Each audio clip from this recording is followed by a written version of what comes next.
What's up, guys? This is the Honest Outlaw here, and today we're going to be doing a quick review of something pretty cool. We're going to be talking about the Henry Survival Rifle.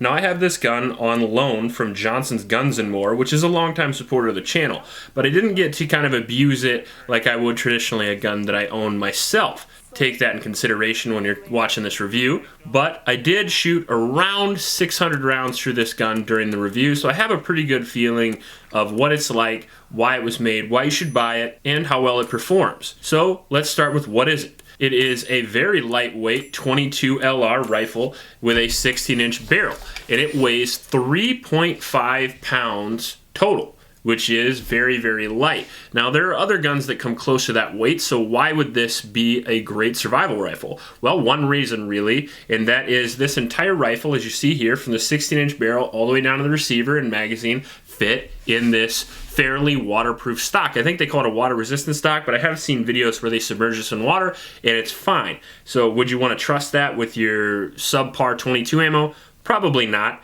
but it would help in a rainstorm or something like that. It also floats, which is pretty cool. So if you're in a raft, kayak scenario, something like that, and it falls out of your kayak, well, I guess you can just watch it float downriver and maybe you can catch up to it, maybe not. But if you're in a lake or something like that, this would be a big benefit. There are lots of applications for a rifle like this. I know the Air Force used it for a long period of time as a survival rifle stowed under. So when they have to eject in enemy lines or something like that, they can use it. But the reality is most of the applications for this usually involve you being stranded somewhere, whether it be a plane crash, boat sinks, kayak flips, car stalls in the middle of a mountain somewhere, and you have to end up either hunting or defending yourself with pretty much what you have. Now, a 22 isn't an ideal cartridge for hunting, but you can kill a man or even a deer with a headshot, and you can carry a ton of 22 ammunition, much more than you could most other rounds. Not only that, but 22 is much cheaper, so for the average person, storing up a lot of 22 is much easier to do. Now, this rifle was introduced in 1959, and it has seen widespread use, as I said, in the Air Force, so it does have a lot of track record behind it. It's not really used much anymore because of some of the shortcomings we're going to talk about in this video. Another thing is advances in other firearms that have a larger, more capable caliber. Now, the price for this is another really good value point, and that's $250.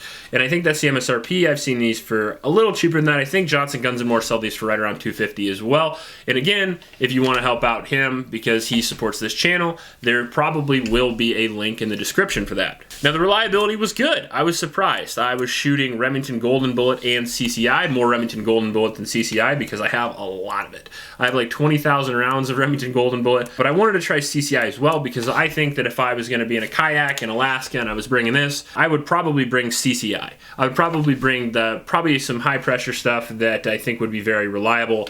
And CCI ammunition in general, in my experience, is probably the most reliable 22 ammo. But I did, like I said, shoot 600 rounds through it, and I think it was around 98%, which is good for any rimfire rifle. Now, the accuracy was good-ish. Consider the application that you're going to apply this in.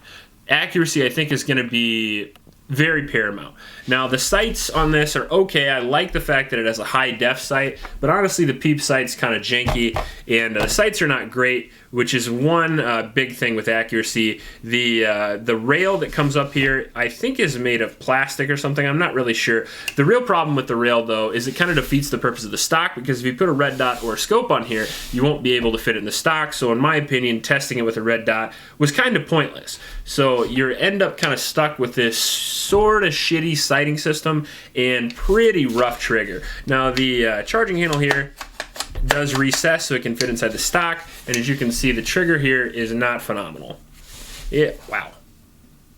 I want to say it's somewhere in the area of 8 pounds, which is not really what you want for a survival rifle. Now, why is that? Because honestly, if you're going to be using it for the situation this is designed for, you're most likely going to be under stress of some kind. You're going to be freezing cold or very hot or dehydrated or starving or whatever, so it's not going to be an ideal situation. So I think that maybe a little bit lighter trigger and better sights would aid you significantly in making that, eye hole shot on a deer or hitting a squirrel at 25, 30 yards. Now, as far as squirrel distances, like 30, 40 yards, I could put around 5-inch groups relatively easily, even from standing up. So I think that an average person would most likely be able to get a meal out of this, but I think there are better options out there. Other options would be maybe a very lightweight AR-15 that would be capable of taking bigger game. I own AR-15s, you know, in the area of 4.5 pounds, a bolt-action 22, or maybe even a Ruger 1022 takedown. The safety is interesting. It worked well, but it's in kind of a weird spot. It reminds me of actually the High Point, weirdly enough.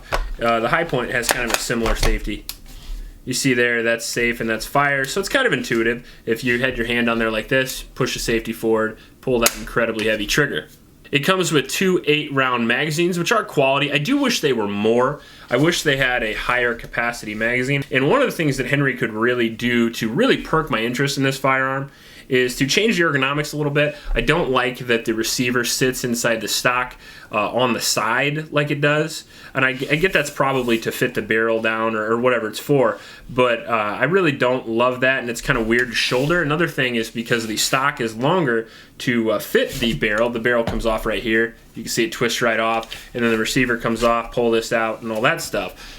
But one of the things they could do to fix some of the ergonomic issues, like the stock being a little too long and a little weird to fit the gun, is they could make an SBR version of this, which I think would be pretty cool. Now, I know they wouldn't sell a great deal of them, but I think that would just be a better gun in general. If you could make an SBR version of this, not only could you make the overall length even smaller, a smaller compact package, but you could also add in enough space to have higher capacity magazines. I would like to see a 12 or even 15 round magazine with this.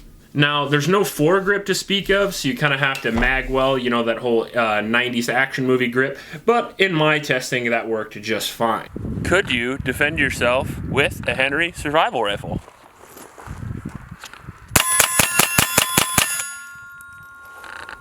Maybe. Likely.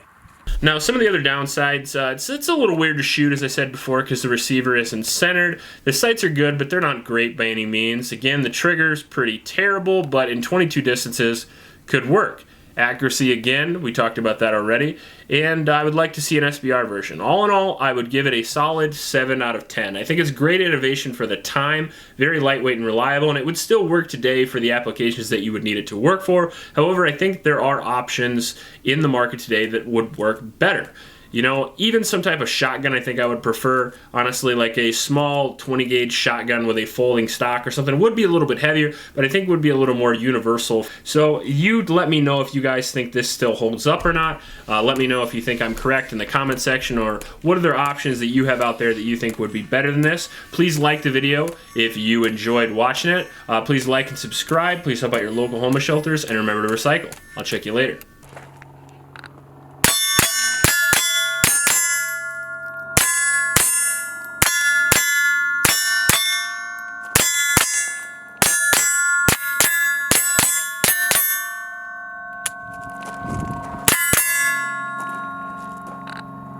I'm out.